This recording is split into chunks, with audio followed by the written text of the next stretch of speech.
I'm Akia. I'm Ashley. And we're sisters addicted to Asian dramas and music. We don't talk anymore. We don't talk anymore. We don't talk anymore like we used to. Hi, everybody. Hello. And welcome to podcast number 19. We forgot to do that in the last part, but we were just kind of rushing to get back into doing the podcast. But now we're back to our normal selves again. And this will be another K-drama podcast, of course, because we are going to talk about radio romance, the dramas that we finished since the podcast from last year, and a little bit about upcoming dramas, at least for the end of February and March. Right. So I think I'll kind of do the quick snippet of the upcoming dramas that I'm interested in. It is not the full list of what's to come. There's plenty more coming out. I think NBC, if I remember correctly, is actually taking a break from airing dramas. How do you take a break? I forget. I saw the article a while back. I don't know how long it is, or even if it's getting ready to be over and they're going to start. But I think they said after their current dramas that they had on finished airing, at least like the weekend stuff, or like the 2-day ones, like the week ones, I think will still keep going. But after the 2-day ones that they have finished airing, I think they're going to take like a month or so off and not air those dramas. I don't know. Air any dramas? Yeah. Okay. So, but anyway, so we have Queen of Mystery, which is the season 2 of Queen of Mystery, actually, which I'm actually excited about because I watched season 1 and they're getting the entire cast back from season 1. Mm-hmm. Which is rare. Right, which is rare. And then the way season 1 ended, it was like... They wanted to do a season 2. Right, because the stories it dealt a lot with the case-to-case for each episode. And we got like snippets of the two main people of their backstory. Yeah. But by the end of it, it was like, their stuff wasn't solved. They solved cases, but their things weren't dealt with. So hopefully they will deal with that a little bit more into Maybe season pick up 2. Where they left off. Yeah. They did add a few cast members though. They added Lee Dae-ha, who I remember from that drama with Lee Jong-suk and that lawyer one. And really, you're asking me? You watched it. I watched it. What lawyer drama? Where he wasn't the lawyer. He was a student. I Can Hear Your Voice. She was in that. I think I've seen her in something else, but that is the only thing that really comes to my mind when I hear her name. Wasn't she in Secret. Yes. I was just about to say that because it's just like that scene where they're in her house. Right, that's exactly right. That's what came to my mind. Also they added Oh Min-suk, who for us is a irritating actor, not in a bad way. It's just that the role that he played in a drama that we watched, we will never let him go from 9. Yes, he was in 9. At least for me, in 9, he was in 9. He was pretty annoying. The annoying boyfriend that came out of nowhere. If you haven't watched 9, then you won't really know. But if you did, you really understand pushy. us. Yes. And every time I see him in other dramas after that, I just always think about him like that. I think I may have seen him in a nice role once. Yeah. But every time I see him, I've never paid attention to a whole lot of his dramas, but every time I see of anything, he either plays some form of douche or the bad guy. He was also in, I always forget the name of it, where the guy just came out of jail and he had a superpower. He was the friend or the ex-boyfriend of the vet. Oh gosh, you know what I'm talking about. I feel like Pandam. He was in Pandam. And he was the ex-boyfriend. I want to go watch that movie. I mean, that drama. Yeah. I want to go watch it again. But yeah, he was in that. And he was annoying in that too. He was also in Kill Me, Heal Me. He was was it his cousin who was actually in the business but was trying to get his position? Oh, yeah, but he didn't really want it, didn't he? He wanted it, but I felt like he was trying to always put himself into a competition with... For no reason. Right, unnecessarily. I'm just like... I don't really remember him that much. Yeah, he was one of those typical annoying characters that you kind of forget about after the drama's over. It's like that's the only roles he seems to take. Right. So, I'm actually... You wonder if he's annoying in real life. Right. The synopsis, I don't think they're going to give much because it's... just season 2 of the previous series. All it says is that Yoo So-ok has thrown away her life as a housewife. She teams up with Detective Ha Won-sung to solve mystery cases, which is almost just a little bit more than what the last season was, because she was a housewife, but she still helped them solve cases. Right. Because of how season 1 ended, not to necessarily give away spoilers, but she clearly leaves the housewife lifestyle. So I'm looking forward to it, and that starts February 28th. And it will go for 16 episodes like the previous season did. We also have another return to Dramaland with Good Witch, which starts on May 3rd, and it stars Lee Dae-hae, who was in Hotel King, My Girl. Those are like the main things that people know her from. Yeah. It's her return to Dramaland since Hotel King. I know. God, that was a while ago. Right, and she's playing a dual role of a good and bad twin. I don't know if I'll necessarily fully go ahead and watch this, because I got excited because it's her return, and the rest of the cast are people that I like. Right. But I didn't realize, so I'm looking it up, that it's 40 episodes. Well, I mean, remember Hotel King was like the 36, 32 episodes? True. And we were like, But, you know, it depends on how they do the story. Are they going to, like, not rush it, but is it going to be worth the 40 episodes? Are we going to be like, y'all could have cut it? Right. Granted, most dramas that are 30 plus episodes, you're like, you could have cut it down. Right. But some of them, you're like, well, they did well with it. You know, right. I wouldn't complain. Right. It was okay. True. But I'm actually looking at the duration of it now. So it's 35 minutes. So that means it's probably about 20 episodes. Yeah. So I might be able to do this one still, too. So we'll see. And then also there is an historical one, which you don't really watch very often. It's called Grand Prince. And it stars Joo Sang-wook, Jin Se-yeon, and Yoon Si-yoon. The main role, first guy... He was in Giant, and then he was in the other drama that got good ratings, or good. People like it was really good. I forget the name of it, but it's more recent. Fantastic. Yeah, I think that's what it is. Yeah, I didn't watch that one. I like the lead actress in that one because she will forever be the sister from Boys Over Flowers for me, because that is the first role I saw her in. Yeah. So she's forever going to be that cool sister for me. I didn't watch that one kind of because of him, honestly, because I watched him in Good Doctor, and he was really annoying, and his character didn't grow enough for me. Yeah, there's no growth. Right. I feel like he did, but by then I was like, bruh, you should have did this how many episodes ago? But I can't really blame him. It's kind of how the writer wrote the story. But he hasn't really played any other roles to me to stand out. Yeah. So, and I honestly, at least American K-drama fans, I don't see a lot of them talking him up. Yeah. So I'm guessing he may not have had a standout role for them either. Now, Jin Se-yeon, she gets a lot of flack from some people because they don't like her acting style or whatever. But I feel like she did awesome in Flower My Prison, and that's the historical drama she did last year. And I loved her in that, and she was the lead in that one. But this one, she's still a main role, but the story is about princes, because clearly it's called Grand Prince. Right. And Yoon Se-yoon, he's back again. But she's in the middle, so she's it's a love main triangle. Enough. Right. She's main enough. Right. But in Flower My Prince, the story focused more on her, really, for real. Like the guy and stuff, yeah, we got his stuff, but her story was the main story of it. Yeah. Granted, there was other stuff with it, but anyway. And then Yoo Se-yoon is back after military leave.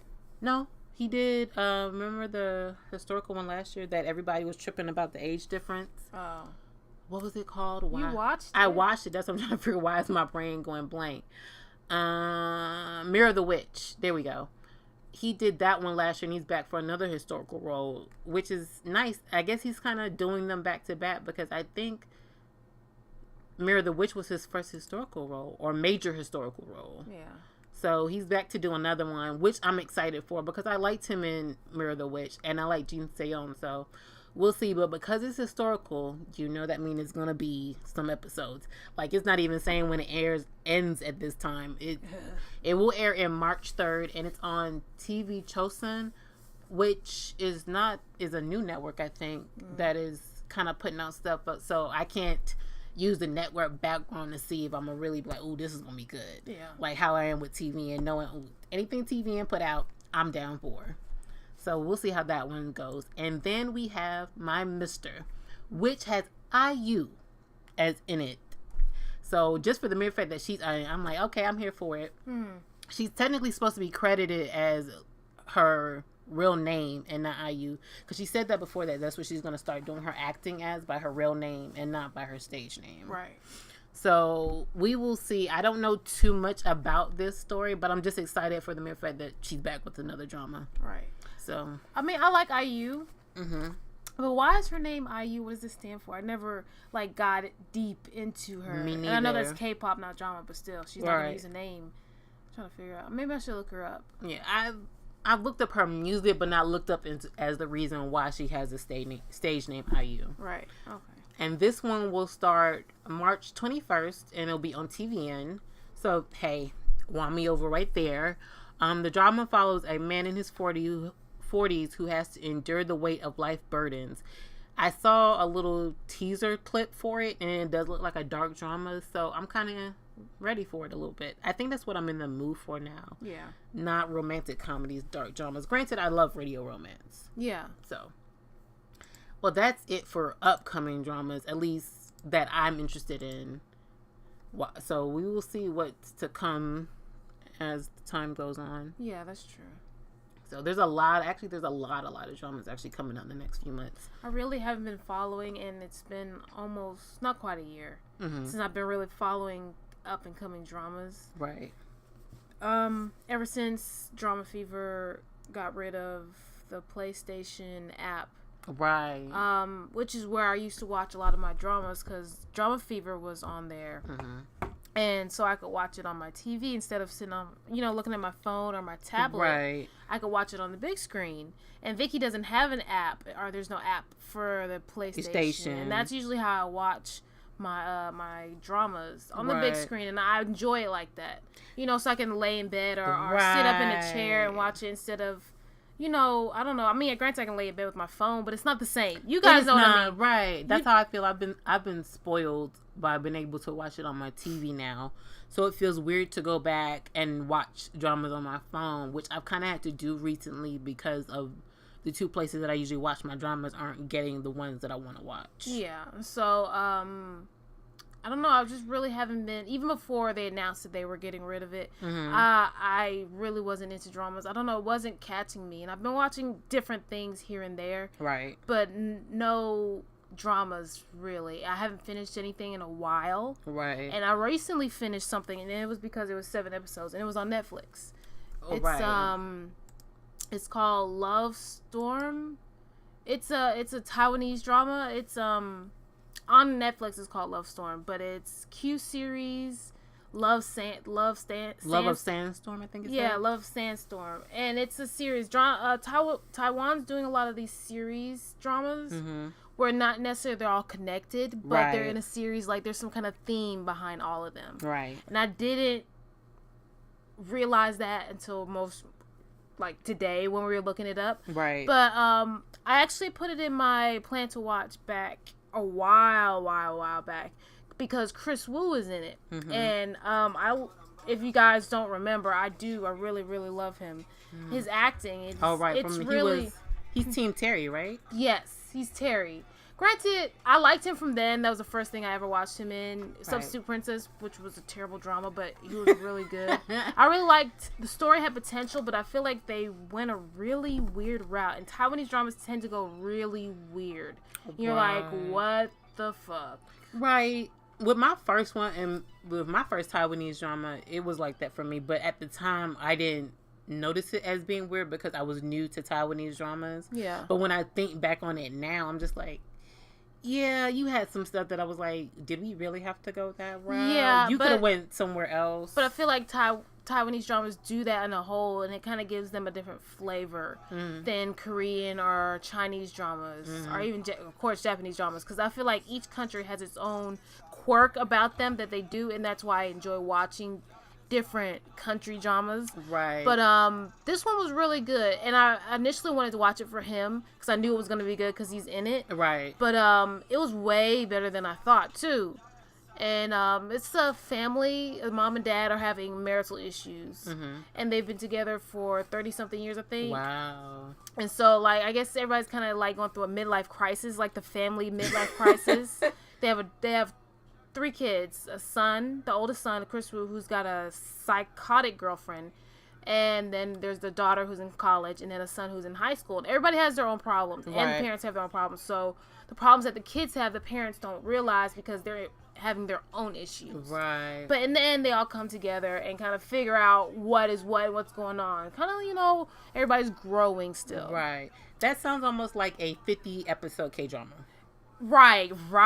That's exactly what a 50-episode K-drama is, where they have like 3 or 4 sets of couples, and they all have to go through their own little stuff throughout the series. And I wish it could have been longer, and it was still have been good, because the stories, the different issues that everybody had, the different characters, I could have seen it going on not different routes in the end, but they're still coming to the same conclusion, but going on more and deeper. Right. I would have enjoyed it even more. But it was 7 episodes. When I looked at first, when I started, I didn't realize it was 7 episodes, and then I got to like episode 4, and I was like, wait a minute, how many episodes is this? Because Taiwanese dramas tend to be long. And get a lot done. Each episode tends to be long, and then sometimes they have too many episodes in the series.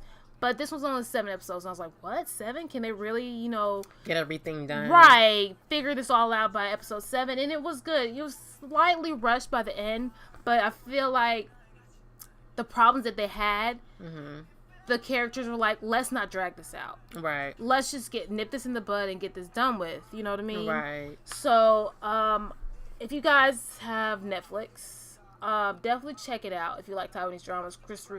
Chris Wu, or anybody in this drama, because there's some old heads in there that I've seen in other dramas, and then some new faces that I've never seen. So it's definitely a very enjoyable drama, and it's quick. Granted, the episodes are like 2 hours. Are they 2 hours? I don't know. I think they are 2 hours. Either way. Right. It's a good drama to watch. That was my issue when I first got into Taiwanese dramas. I was like, whoa, I thought K-dramas were long. Right. But then my first one, some of the episodes were an hour 20, an hour 40. As it got toward the end of the series, it started dwindling down, but it was still over an hour. Yeah. So, I mean, but I feel like Taiwanese dramas get so much done within that time. They do. But that, unless it's like dragging out certain issues, you don't really realize how long it is until you're almost near the end of the episode. So it's only when you realize, like, if it's dragging, you realize maybe the scene is dragging. Like, why are we still doing this? Why is it still going on? And then you move on. But sometimes you don't realize, especially if you're enjoying it or the story's moving, you don't realize how long it is. Right. But yeah, so Love of Sandstorm. This is the of. That's thrown me off. Because on Netflix it's Love Storm. Yeah, so look for Love Storm on Netflix. Right, but technically on MDL is called Series Q Love of Sandstorm. Right. So, yeah. Check it out, guys. Yeah. So, and then since the podcast last year, I finished 2 dramas. I feel like it's another one I finished, but I can't remember if I actually mentioned it in the last podcast or not, so I don't want to bring it up if I did. So, I actually started while you were sleeping. I actually finished it technically at this point now, but I didn't rush through it. I think it was just about finished up when everything was going on. I think it was almost finished its run by the time I got into it, or about halfway through it. And I initially wasn't going to watch this because this sounds petty, but because of Suzy, and then also because I wasn't rushing to jump into everything. And I kept hearing all these rave reviews about, oh, Suzy's so good, Lee Jong-suk, the story's good, and I was like, okay, whatever. I need a drama to keep going and get started on. So I started it, and it was so much better than I thought it was gonna be. Suzy did so much better with her acting, and I will say this about her because I watched her in a few dramas. I didn't watch the one that she did with Kim Woo-bin, but I've watched her in other dramas. And I will say this, her emotional acting has gotten better. The last drama I watched her in was the one with, I can't remember the name of it now. It was a historical one with, can't remember anything. Because it's been some years since that drama. That's why I can't remember it. And I didn't talk much about it. And that one was a surprise. Good Family Book? Thank you. There we go. Good Family Book. And actually, like, I was like, oh, okay. I saw her acting growth between Good Family Book and Big. But her emotional stuff in Good Family Book, I was like, ooh, you need a little work. It wasn't horrible, but I was like, you could work on it a little bit more. I think she was in Big because she was Suzy. Yeah. Anything after that is probably more so because she has a little bit of acting skill. Right. So I will say, well, while you were sleeping, she hadn't moved me to tears yet. Yeah. But she at least got me enough with her emotional stuff that I felt it.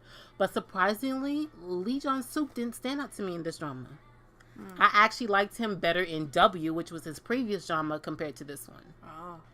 I don't know. I guess he was goofy in this, and I appreciated the goofiness that he. But he's always goofy with a serious face, in a sense. But he gave a little bit more eggiego, I guess, or however you say it, in this one than he did. So, but I don't know his acting. I mean, I guess because his acting at this point doesn't really surprise me. I know he's got it. He's good. Yeah. So he didn't do anything outstanding to be like, oh yeah, good job. He was just his normal self to me in this. I've watched quite a few of his dramas, and he's never stood out to me. I've never went to watch his dramas because he's in it. I went to watch it because either somebody else, or I've heard it was good, or you recommended it for me, like that. So he's not one of those actors who really stands out to me. I know his face and I know his dramas, but I don't run for him. Right. I don't watch for him. And to be honest, I ran for W because of Han Hyo-ju. Yeah. She is forever bae to me. Right. So I ran to that drama because of her. I was excited because of him because I was like, okay, acting skill wise, I know he's up to par with her. That drama was a disappointment to me though. The first half of it was better than the second half. Yeah, that's true.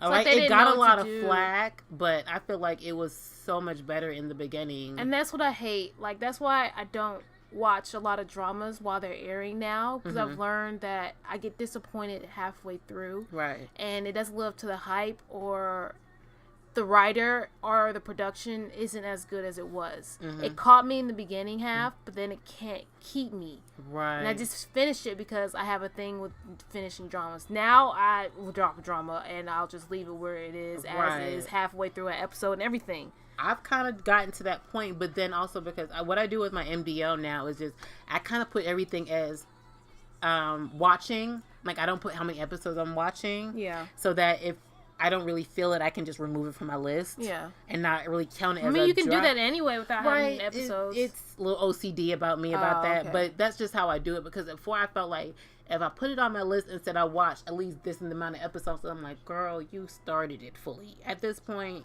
Right. Because I always feel like after you reach like the first 4 episodes, if you're still watching, you might as well finish it. Some people drop it like 40 episodes. I mean, yeah, like that. But I'm talking about like the average 16 to 20 episode drama. Yeah. And some people are like, I still drop. But for me, I just feel like you wasted that many hours of your life. You gonna drop it now? I do that though. I have because I feel like if you're not into it after the initial setup, then okay, move on. Yeah. But if you still want to see where it's going and you still you drop it still, I'm just like, what's that one where the what's her name? The girl that you really like, who's good at it. She was in Secret. She was in the one where she needed to find somebody the year of the rooster or something like that. Oh, Lucky Romance. I still haven't finished. I have like 2 or 3 episodes left, and it's just sitting in my watching list. And there's so many others that I've gone almost halfway through the drama, and I have it just sitting there for months. Right. And I haven't gone back to it. And then some of them I'm thinking, do I want to go back? It's like, oh, I will go back, but I don't. I always start something else. True.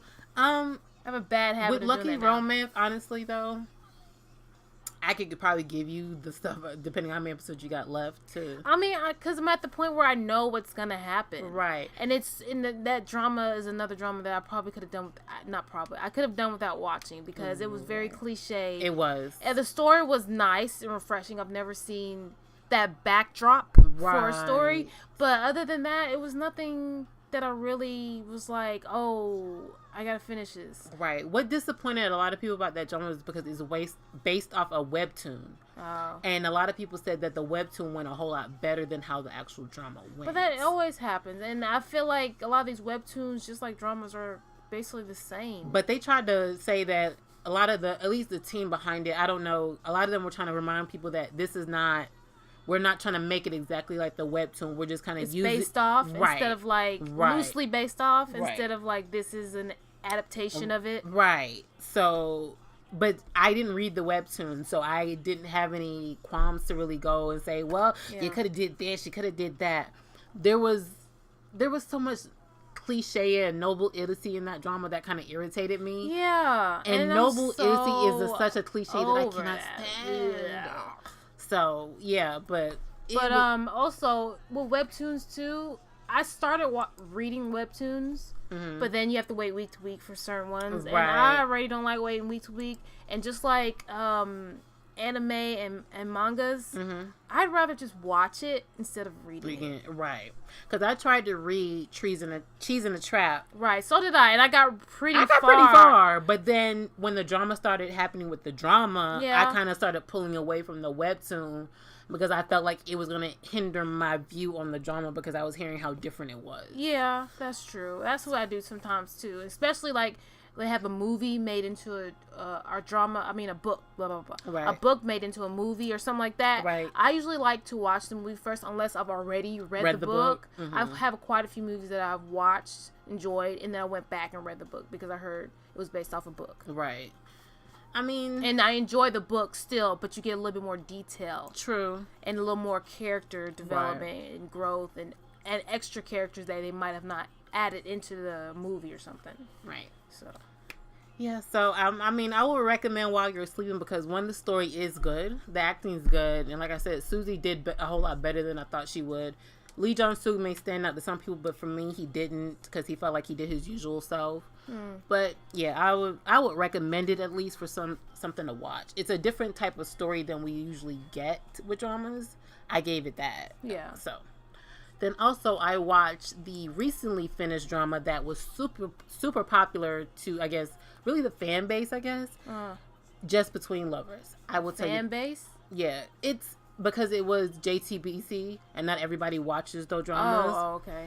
So I will recommend this one for you to watch. It's a melodrama, but it's not super mellow. How many episodes? 16. Oh. Melodramas always used to be long and romantic comedies always used to be short. Now it seems they seem to be switching up, making romantic comedies longer and mellows shorter. But you know, I like that they're cutting down a lot of these dramas. Sometimes I don't because I feel like it's rushed or we could have elaborated more on certain aspects of the story. But like I said, many dramas, many podcasts ago, was it to you? It might have been in the podcast. Anyway, I said the Japanese perfect their dramas in 11 episodes. Yeah, you did. It's a podcast. Yeah. 11 episodes. There's not, I can't say there's many Japanese dramas that I know of or I've watched that are over 11 episodes. They're like 11's the cap. We're cutting it there. And if you're not done, oh well. Right. But Just Between Lovers is a story about 3 people who were in a major accident that happened in a mall collapsed basically. I remember you telling me about this. Killing people. Yeah, and it's 13 years after the accident, seeing the survivors of this and how they're living their lives now. Right. It has 2 leads who Juno from 2 p.m. He's not new to acting, but this is like first major lead role because he's done quite a few dramas and movies, but I think this is his first major lead role. And the actress Won Jin, I think this is her first drama. She's known in the movie circuit and quite popular there, but this is her first actual network. A lot of those actresses are doing that now. They're coming over to the dramas after doing movies for years. Was she a child actress? I don't think she was. I think she's older, but she recently debuted maybe 2 or 3 years ago. Oh, okay. So she's fairly new, but she kind of made a stamp in the movie world already. Okay. So, but their romance is super cute, and it has the emotional stuff, of course, in it, because of course you're gonna bawl your eyes out, because you're gonna have to have some characters, you know. It's a mellow. Characters die. Where did you watch this? It's on Viki. You should be able to watch it now, because initially Do you still have your Viki Pass? Yeah, I do. Okay, I mean, that's the only way I'm going to watch it, because Viki gives you too many effing commercials back to back, and I canceled my Drama Fever membership because they got rid of the PlayStation thing, and I was just really upset, so I was like, well, F you. Granted, I haven't been on Drama Fever in a while anyway. Right, so. I haven't been on Drama Fever in a while. They got to do some stepping up, or else I'm going to cancel mine, too. And I canceled it, and they asked me why, course, they, kind of like a survey, and I was just like, your subs are unfinished, and I'm not going to pay for unfinished work. Right. And you got rid of the PlayStation app. So I hope there's other people, a slew of other people who are saying the same thing. Right. And so they can step up their game. People are paying for that stuff, and it's not super expensive. That is, and the thing is, but you're still putting your money into them, and you should have a finished product. If you want it, if you want, people to pay more, then you need to do more. And that's my issue with a drama fever a lot, is the subs. Because, like I said in many podcasts before, too, I'm learning Korean. But anybody who's slightly learned or even watched enough dramas can tell when the subs are off with drama fever. Which is sad, because you pay your people to do your subs. Well, I can go to Viki, which is volunteered subs, and they get it better than you guys. Yeah. But anyway, Just Between Lovers is definitely a drama I would recommend for you guys to watch. If you're into mellows, and it's not too long, it's not super drawn out. The episodes are a little bit longer than the typical dramas. I think they're like an hour 10, an hour 5. Yeah, sounds like a Taiwanese drama episode. But it's worth it because you don't feel it. Yeah. I didn't even realize, so I think it was about episode 6 that the episodes were longer than the usual hour. So, and I actually will rewatch this one. So, I liked it. Granted, it had Noble Izzy in the end that irritated me, but it lasted 8 episodes, so I'll give it that. So, anything else? Any other dramas or anything else? Nope. Okay, so guys, it's time for Radio Romance. So this week was interesting. Yeah. Because we finally got some of the questions answered that we wanted. But still didn't happen to episode 6. And then we got a lot of pettiness in episode 5. Like, everybody had the maturity level of a 5-year-old in episode 5, like, legit. Yeah. Because I was like, what are we doing? Because the 2 male leads had, like, a pissing contest, basically, for the first 20 minutes of the drama of episode 5. So, what were you? You okay there? Yeah. The pissing contest. Yeah, I rolled my eyes a lot. I don't know. It's a interesting drama. But some of it I'm just like, yeah. Why are we doing this? Right. But I enjoyed learning his backstory of why he's in love with her, because obviously he is. Clearly from episode 1. Right. He's not in the he's in the love. Right. We way past like at this point. He was in like in the past. He's in love at this point. Right. And I think what it is too, and this has happened to me as a teenager. As a teenager and as, a young adult. I don't know. Maybe as a young adult. I guess it wasn't as memorable as a young adult, but when you fall in love with somebody from afar. Right. And he fell in love with her. And it was really from afar because they had that one meeting, obviously. Was it episode 7 that showed? 6, you mean? Yeah. Yeah. Is this episode 6? It was 6 and 7 that aired. 5 and 6. 5 and 6. Oh. Okay, yeah. Remember last week we did 4 episodes? Yeah. Okay, so episode 5, or episode 6, where it showed the past of how they met and how they kind of spent a little time together. And so they didn't say it, but I can tell that they were in the hospital. Right. And they're in the hospital. I guess his friend who died had maybe some kind of cancer, and he was in there maybe visiting him. Because I said something like that along the lines from when we were at episode 1 and we were getting kind of flashbacks to him watching her play in the snow. He was standing next to someone who had their head covered and was kind of fully... We didn't ever get a full view of that person, but I just assume he has to be with that person because he's standing so close to them. Yeah. He's with that person, and they seem to possibly be sick in the hospital. Right, and usually dramas, they put a hat on you because you do chemo and you lose your hair and stuff or something like that. And you kind of look sick and like, gauntly. So he was in the hospital, and then she's in the hospital because of her mother, and it looks like she's keeping on a blindfold to get the sense of being blind. Right. She kind of does a lot to put herself in the shoes of her mother, which I will say as a daughter, bravo. Because not just saying that kids of blind parents wouldn't do certain things like this, but I feel like she kind of went that extra step, like removing the TV because her mom can't watch the TV. Yeah. And then that's what led to her falling in love with the radio because the radio was always on in her house. Right. and then even doing that in the past of making herself blindfold to see how it feels to kind of be in the world like her mother would feel. Right. So I don't know. Gurim, she impresses me with each episode. I really want her to snap at certain people, but I feel she was snappy in the beginning, but now she's got to calm down.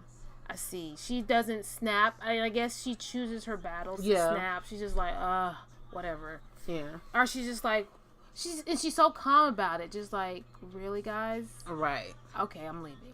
Right. Like when they're having their whole pissing contest and all this other stuff, she's kind of like, really? You both are idiots. Right. And I'm like, goodbye. Thank you. Right. And she kind of walks away from them and let them have their little spat argument. I'm just like, like basically episode 5, anytime they started feeling like they were getting tense toward each other. It's like, guys. And it's always the PD who kind of like pulls or ropes, what's his name? The main guy into the what you call the pissing contest. Right. And I was just thinking, but he knows what bothers him, and I feel like he's doing that on purpose. Him. He's like a older brother. He's like his brother, and he's just like poking at him. Right. I bet you can't. I bet you can't. Right. I bet you can't. Right. And he's like, yeah, I can. Okay, and I feel like he's being a friend to him, and I don't think he realizes that Suo, the main guy, he realized that the PD's really a friend to him because I guess he understands him. Mm-hmm. Or they understand each other on a certain level. Right. And so they go about it, and they kind of just go at it. But in the end, when they needed each other, they were just like there. Right. So it was the PD's way of, I guess, getting to know him or getting closer. Their pissing contest. Right. The PD, I don't know. I like him to a certain extent, but he's not a character I love right away. Yeah. But that's the same thing with Suho too. We're 6 episodes in, and I can't say I completely like his character either. Yeah, that's true. You were saying you didn't like either one. Right. Either one, they both get on my nerves. But the PD, he's a little bit more annoying. He's a little bit more annoying, but then I understand. No, I can't say that. Well, the PD... I see where he's coming from to pull things out of people. But he's like the annoying person. Like he knows it. Yeah. He knows he's annoying, but he can't help it because it brings out what filter. Right, and it brings out what he needs. So he's going to continue to act right. That he's way. going to get what he wants, which is your true self. And in the beginning, they're always like, "Oh my God, I don't work with people who are hiding from him." And we were like, "It's not that serious. He doesn't seem that crazy." No, he's really crazy. That crazy. He is crazy, but he gets the stuff done, and that's why when he came back, they gave him the show like right away. Right. Because they knew he would perform. Right. Even if like the people he's working with are like, he's effing crazy. I don't want to work with him. You need to get rid of him. And they're like, no, he brings in ratings. He brings in people, or he does work. You know what I mean? And the fact that they didn't fire him for whatever issues he had just made him take a sabbatical. Right. They were just like, you know what? Just take some time off. Take some vacation. You know, go back, clear your head, come back refreshed, and just let's start a new page. Right. And so they kind of mention it in passing in episode 6, but the new writer assistant that Groom gets, she actually seems like she quits because of how... One with the curler in her hair? Right, because of how the PD acted in episode 5. Because in episode 5, we can't skip over this, how he tricked Suho into doing a live broadcast. Right, that was effing embarrassing. I was so embarrassed watching this go down. And we didn't know going in what the plan was, but we had an idea. Right. We was like, he can't do that to him. It's part of the contract. They're not supposed to do live shoots or whatever. PD does not care about the contract. He follows it when he feels like when it benefits him. So yeah, Suho's doing his, because he tells Suho that he's deleted all the previous radio that they did because recording because he didn't follow the script. Yeah. And he tells them, I'm going to continue to delete the recordings until you follow the script, or at least try to be a part of the team. And so he sets him up to do his next recording, in a sense, with air quotes, live. And he gets a call from he gets a call from a girl about her boyfriend, I think. Yeah. And the dad cuts in and starts cussing Suho out.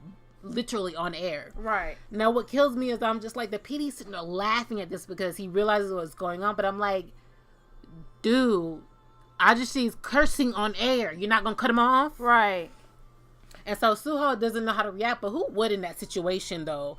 Even if you knew it was live and you're recording, who knows how to react to that first on your second day of radio show? Right. How to react to someone calling into your show and they're cursing you out. And that's partially his fault too, because he went into this demanding things to be a certain way, right? And everybody wanted their way. Everybody was a spoiled brat in this situation, except for Grim. She's the only one that really didn't have any requests other than please just be part of my show. Right. And so it was the PD's way of getting at him. But then the fact that he wanted to read his script, or he wanted to do it his way, and the fact he doesn't even know what he's doing. Right. He has no idea. All he knows is he's sitting behind a computer and a mic. True. But later on in the next episode, she teaches him how to use the controls. And I was like... Well, near the end of episode 5. Right. Okay. You should have learned this before y'all started. Right. This should have been part of a training so that that's if what anything she was trying happened... right. And that's what she was trying to get him to do. Right. If he had fully paid attention to the video, she showed him the the radio room that means so much to her. Right. And he doesn't really get a full example of the room until after everything happens and they go back. But he likes her so much. He's one of those guys who likes the thought of people, not the actual person. So, granted, I think he's just really he's in a deep love of infatuation. But I feel like because he doesn't know her.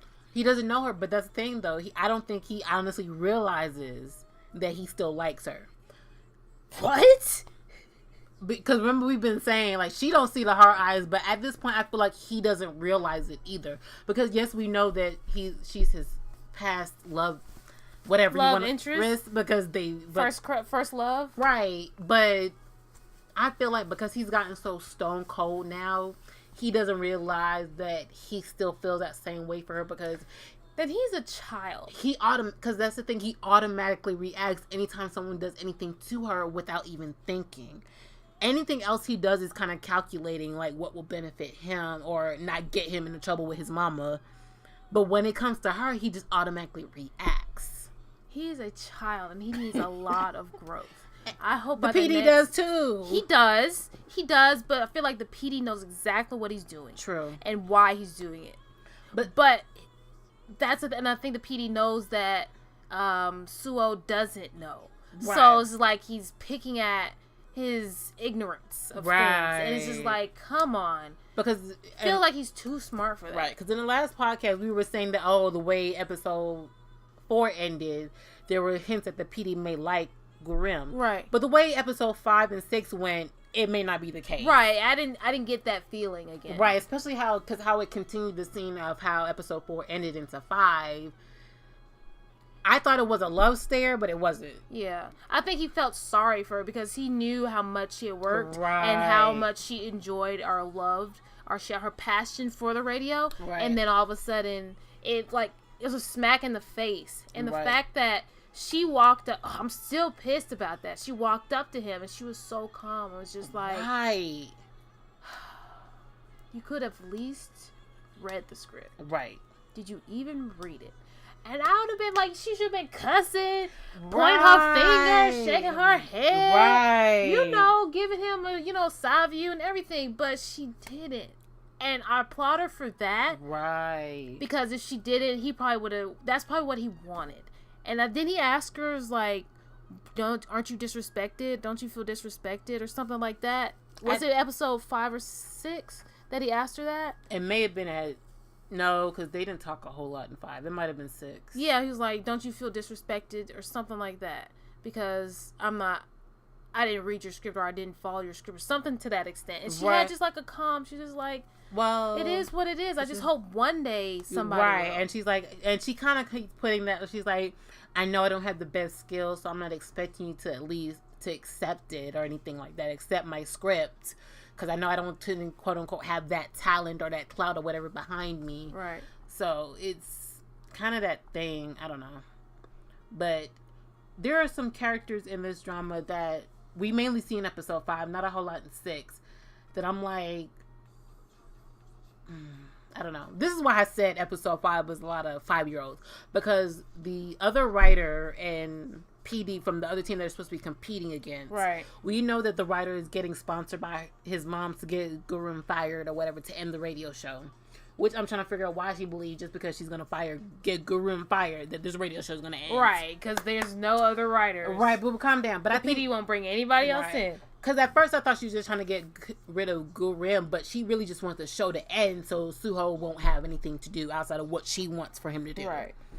So I'm like, getting rid of the writer is not going to end the show, but whatever. The PD like says stuff that she know will get the other assistant writers under their skin and start acting feisty toward Gurren, and it does. It affects one of them, and I'm just like, the one friend that she has out of the other the three of the other writers kind of was like, why are you being her? You know Gurren is not like that. She's the one out there playing Santa Claus in February by herself. And the girl kind of just shrugs it off. No, girl, don't shrug it off. You know she right. You know you acting petty for no reason because the head writer got under your skin because she's talking about, oh, Gurren is a head writer now. When are you going to become a head writer? And this and that and right, just like, well, the PD didn't pick me. So maybe it's not my time yet. Thank you. But instead of doing that, she was just picking at Gurren for... Like, and I feel like at this point, she's trying to find anything to spread rumors. And I'm like, y'all four talk together. Like, you really gonna act that petty? Right. Because not because Gurren is rubbing it in your face, but because the head writer who actually makes all your lies bad nitpicked and got under your skin. I never understood that. Like in the Korean culture, why? Right. Why do like somebody who's been there, a senior over you, can do that? What the F? I mean, I respect you because you've been here longer than me and you know more than me. Right. That's where my respect is, and for you as a person. But when you start to downgrade me and treat me as I'm beneath you, that's when we have a problem. Right. That's where our real problem is. And I refuse to be your little lackey and doing this and that for you unless I'm supposed to be your assistant. If I'm not your assistant, then I'm not going to do stuff like that. I'll do stuff out of kindness in my heart or to help you out. But some of this BS that they take because a senior said it, I couldn't live in Korea. I'm sorry. True. If I don't have respect for you, I'm not doing that. That's crap. a cultural difference. But I think they play it like that in dramas. It may not be fully like, I mean, to a certain extent, it's like that in real life because it is a cultural thing. Right. But I don't think this day and age, honestly, because I feel like the youth, at least even people our age, will still consider youth. Right. We're the generation. Right. The next generation coming up. So I just feel like they're not the same like their past was, like their ancestors were, where they're easily taking stuff from seniors. Yeah. I mean, yes, we're going to show you respect because when it's culture and you're above me, this and that and other, but you got to show some form of respect as I'm an adult too. Yeah. And I've worked just as hard and I'm where you used to be. Right. And I think that's what sometimes they need to remind them. Remember, you were in this seat at one point. You were right here where I was. So watch what you do because I could be above you one day. That's the thing. I love when dramas have, cultural wise, some people may not be a fan of it, but I love when dramas have someone who is younger be above someone who's older. Not because the older person has to show them respect, because that's how it is in the Korean culture.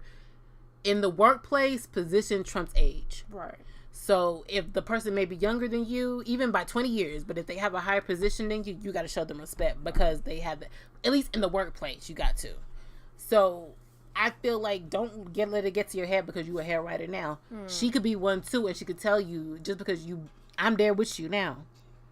So, and then episode 5 ends after the whole radio show fiasco. Gurren gives Suho her phone because she's like, I already had this issue of not being able to reach my DJ type of thing. Yeah. So she gives him her phone. And then stuff happens. He meets his mom, blah, blah, blah, blah, blah, whatever. She's still doing her usual foolishness. Yeah. Trying to control him, trying to get him to do this reality show, fake family bullshit. And she gets a call. And at this point, I'm not remembering that it's her phone. I'm saying mom. I'm like, oh, shit. His mom's calling. What now? Not remembering he doesn't have a phone. Right. So he picks it up and talks, and then he runs off. And I'm like, oh, shit, what happened? And then it's her mom. Right. Forgetting that, and then it's so sweet. He takes her mom home. Her mom does the whole pulling out food, and he's trying to help because he realizes that she's blind. Right, but he didn't realize that she can really do everything herself. Right. So, and he sits down to eat, and it's so cute. Gurum comes home, and she's kind of shocked, but they just kind of go into eating, and he's showing her a little bit of respect and everything. Right. And then the PD comes and kind of ruins the moment or whatever. He does. But does he? I wonder if he knew he was there, or does he really just walk into their place like that? He probably just walks into the place. He lives there now, and at this point, it's been at least maybe a week at this point that he lives there. And who knows, he may have known her mom from beforehand because he was there before. Yeah. So he probably has some connection with her mom anyway, but he realizes that the PD and Gurum are supposed to stay up all night again. Yeah. So he kind of does a way of sneaking Gurum out of the house to have the whole I need tutoring type of thing. And this is where they end up back at the radio station. And she does the walkthrough of the, the studio and all that stuff and things like that. And I don't know, somehow she ends up falling asleep and he's just staring at her. Well, he does have insomnia. Remember? True. He has insomnia. True. I forget about that. One of his medical issues, insomnia. So he stays up and she falls asleep and he wakes up. And we cut into the scene with him staring at her. Right. And she wakes up and he's just like, curious about you. Right. And then, of course, the episode ends like that. Right. So then we get the preview for episode 6. And the way the preview for episode 6 ends, I was like, we is not getting a kiss already. It's only episode 6. It ain't gonna be like that. But we do get a kiss at the end of episode 6, which I saw coming but didn't see. I kind of low-key thought they were going to find a way to finagle out of it really being a kiss scene. Yeah, or be like, sometimes, which, it was another drama we were watching where, like, the preview for the next episode wasn't really scenes from the next episode. It was like scenes from 3 episodes away. Right. I'm like, y'all don't do that. Dramas do that a lot lately. I've noticed that. They give you, like... Because they want you to come back for the next one. Oh, I want to see that scene, but it's not in the next episode. To go back to Just Between Lovers, there's an episode where they give the thumbnail for the episode on the website shows a cute moment between the couple. Yeah. It doesn't happen for 2 episodes later because they use the thumbnail from the preview at the end of the episode. Oh. I was like, Vicky, like, you are foul for that. We know how to get foul for that. Because I was like, oh, I can't wait to watch this episode. Oh, I'm waiting for that scene. I'm like, wait a minute. We got 5 minutes left and they don't have on the outfits for that scene. Where is it? So I'm like, and a lot of people said that in the comments, Vicky, you are rude for that. How dare you? But JCP does that because in between weeks, they'll air the preview at the end of the episode will kind of tell you everything that's supposed to happen the next week. So it may not happen to the last episode of that week, but we already kind of see what's supposed to be happening. Right. But yeah, anyway, back to Radio Romance. So the next episode kind of is where we kind of get more into Suho's side of the story in a sense. And they end up having to do a radio show at an elementary school, which they kind of did a snippet of it in episode 4 where she talked to a lady who was planning a graduation at a school, but she couldn't really talk. So, I forgot what happened. Oh, Suho somehow ended up goading Gurum into being his driver for the day. Right. The day that they had the radio show. He tried to pull the whole, remember a contract you signed. Right. Just all in to keep her away from the PD, basically, at this point. Because every time he does that, it's basically to keep her away from the PD, or at least spending an enormous amount of hours with the PD alone. So she ends up being his driver for the day. She drops him off on set for a photo shoot. And they have to head back, which is outside of Seoul where they do the radio show. Right. And on the way back, it starts snowing. They can't make it back to Seoul in time to do the radio show. So the PD tells them, you're going to have to do the radio show out there. Right. She gets the idea about the graduation, and they head to the school and do it there. But the little boy who refuses to graduate has a similar story to Suho's backstory. Right. And she notices that, even though she doesn't know his story, but she knows that he acts the same way as Suho is acting. Right. So the little boy doesn't want to graduate because his friend left school. He doesn't know that his friend left school to get treatment because they're elementary school students at this point. Right. And parents are trying to, keep them at least somewhat innocent without kind of telling them that their friend passed away. He went to school to get treatment but didn't make it. Right. So they don't know that he's not coming back at all. And so the little boy refuses to graduate because his friend is not there. Right. And he feels bad because when his friend was leaving, he was kind of mean in a Suho sense, telling him to leave, go, don't come back. Right. But it's not that case. He really wanted his friend to stay. Honestly, I think, though, if he knew his friend was leaving for treatment, he probably would have treated him a little bit differently. Yeah, I feel like sometimes people shelter their kids a little too much. Right. And things that I feel like they should learn at an early age, they don't teach them. Right. So later on, they're stunned about these things that happen in the world. Especially with something like this, if they're that close of a friendship, I felt like the parents at least should have been able to... They could have sat down and explained to him what's going on, so he's not angry. He could have cheered his friend on or something. Right. You know what I mean? Sometimes kids need their friends by their side. Not necessarily that it would have made the friend survive, but who knows, it might have gave him a little bit more to fight. Right. You know? And it probably been help for better closure for the little boy who was waiting on his friend to come. True. So that, and then they had a really good radio show. Yeah. It was an emotional one. A lot of people were listening in. A lot of people were listening. His mom was listening, and I mean, I'm trying to see how she's going to try to get him not to do the show anymore after this, because I feel like she's really going to power to get the show canceled now. Right, because she realized it might actually work. Yeah. Because the previous one, the live one, caused an issue, so she kept using that as an excuse of why he needs to stop doing it. Right. But then he has a successful one after that, and then an emotional one that touches people's hearts. Right.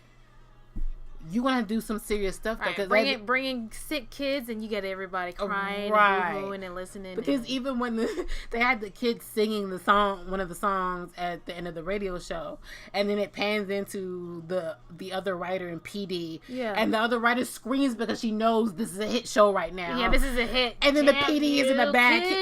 The PD's in the back, covering his mouth. It's so sad, and he's crying, and I'm like, y'all are hilarious. But it was a good show. And that reminded me of his character in The Greatest Love. Yes, it did. It did. It was remnants of it, and I was like, I want to go watch that again. So, and then it ends, they're getting ready to leave or whatever, and she runs up to hug him because she's so happy because he actually read the script and worked on the script with her for this radio show. And surprise. And then he does an ending. The ending that he does at the show is something that he heard from her in the past. Right. It doesn't ring true for her. She just thinks, okay, he heard it from someone else too, because she heard it from someone. She heard it from the radio, technically. Yeah. From the older guy who she was to her favorite radio DJ. Right. So, and then she hugs him and stuff like that, and as she pulls away, he's kind of just like looking at her. And then he finally says, like, do you really not remember me? She looking real confused, like, huh? Should I? And I mean, I saw you yesterday. Right. And then he goes to her, covers her eyes, and then we get a pan of the past. Right. And saying that they kissed in the same manner. Well, not in the same manner, not covering her eyes. Her eyes were already covered because of the blindfold. Right. She's still acting, in a sense, like her mom at this point. And so they have a few connections, but she doesn't see his face at all. So that explains why she doesn't realize that he's the same guy, a little boy or teenage boy. Because he wasn't as nice. He was effing jerk. True. The fact, especially when he first met, and remembers back in the past when he tripped her. Yeah, that's the earliest memory she has of you. And I was just like, you're so childish. What is that? And that's what I need to figure out. That trip, bro. What was the trip for? You mad she didn't recognize your face? Or maybe he didn't really mean to trip her. Or but he ran with it when she said something to him. That's gotta be it. Because I'm like, how old are you and you're tripping people like that? I don't know. I'm just. And you don't even know. You weren't even talking to her at the time, right? And because I'm thinking it's 2 years before, because in the clip her hair is straight, and anytime they show the 2 years before when the PD was still there, her hair was straight. Yeah. So I'm just assuming at least more than a year ago that happened. Yeah. I'm like, and my thing is, and this is what I've been saying from the beginning, I'm like, if they did not see each other, I would be irritated with him for acting like this. Yeah. She did not see him. So, bro, you had a lot of explaining to do. Because her eyes were closed.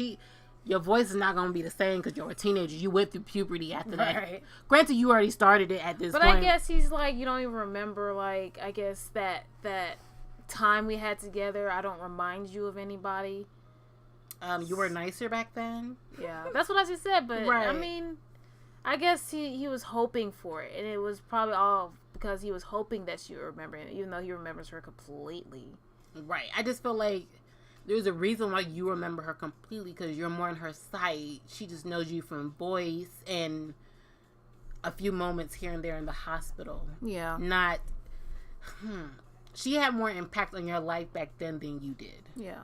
Because we don't see what happens after the kiss yet, so we don't know if anything happened beyond the kiss, or they even met anything after the kiss happened. Right. And I'm guessing they probably didn't. So in her mind, she's probably thinking, yeah, I had a first kiss with someone, but I have no idea what he looks like. So I can't be bragging about, like, oh yeah, I had my first kiss at this age. So who is he? What does he look like? What's his name? Well, see, what had happened was... Yeah. Right. So I just feel like he needs to be a little bit nicer, because there's no way for her... I think after the kiss, he probably will be. Yeah. Granted, I kind of have an inkling of how she's going to react, but who's to say? Because she surprises us a lot. True. So we will see. Yura's character. I like her still, but like I said, I'm really trying to figure out, like, she fights so hard to show everybody, yes, I'm the child star this, I'm the child star that, but I'm like, you can't really have that attitude, boo-boo, if you haven't really done anything. But she might have been like that the whole time. We'd never get a flashback of her and Suo together as kids.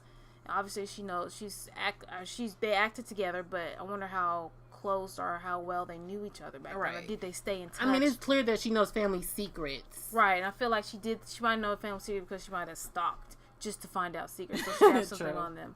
But no, the manager knows her too. Right. So, and I kind of want to know the manager's backstory. He actually irritated me in episode 5 after the live show, and he got snappy at Grimm like she hadn't anything to do with the live show. Right. I literally almost jumped through the screen to punch him. Like, I want you to say something else, Dara. Let me buck at you one good time and then chop you in your throat. Because that's exactly how I felt. Like, I felt so protective of her because she knew about the plan, but she honestly wanted to warn him. And honestly, who would have predicted that the live show would have went that way? Yeah. And it's like, you knew that the PD had more control over that than she did, but you felt the need to snap at her. If you don't sit your tail down, Suho don't even like you. So, but then also, it was only a fleeting moment, but at the end of the episode 6, his doctor friend, who we really don't see much this week until the end of episode 6, he was like, Suho's about to enter a relationship, and starts doing this weird, evil, cackling laugh. Yeah. And he's talking to someone who we can't see, who's off screen. And I started getting ideas in my head, but I'm like, I don't know if they're going to pull it that way. I'm kind of low-key wondering, but then they showed the urn thing, but I'm low-key wondering if that person is a friend or someone connected to that friend. I think it's someone connected. You think it's the friend? It's K-dramas. Let's cut it here before we go too deep in this, because we don't know, bruh. We can't conspiracy theory right now. True, because it's still tidbits we're getting. Yeah. So, but I'm looking forward to next week. We didn't really get a preview because you know when it ends on kisses, or cliffhangers like that, there's no preview. Granted, KBS might release a preview within this week. Yeah. And I also wanted to say that if you get on YouTube regularly, KBS does a lot of streaming of their shows throughout the week. So if you are able to catch it, I don't know the times, but they do re-air Radio Romance throughout the week on their YouTube channel. Right. So if you're not able to catch it somewhere, or the website's not working, or you don't have access to Viki or whatever, you can watch it on KBS when they stream it later on in the week. I think they said it'll be Tuesdays and Wednesdays. I don't know what time though. So you can always just pull up their live stream and see when they're airing. So I guess that's the end of it. We will do another podcast later with K-pop stuff because certain news broke this week, so we got to talk about that. So until next time, guys. See ya. Bye.